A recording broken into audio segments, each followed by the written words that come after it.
Повторно один прикольный свист.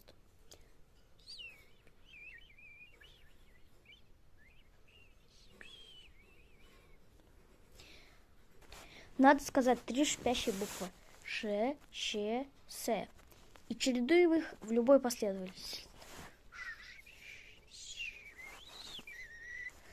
В один момент вам послышится едва слышный свист.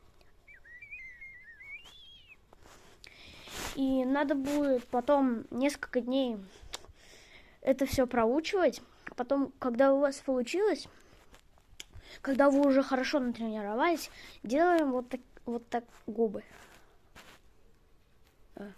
Тут еще должны оставаться вот такие по бокам места.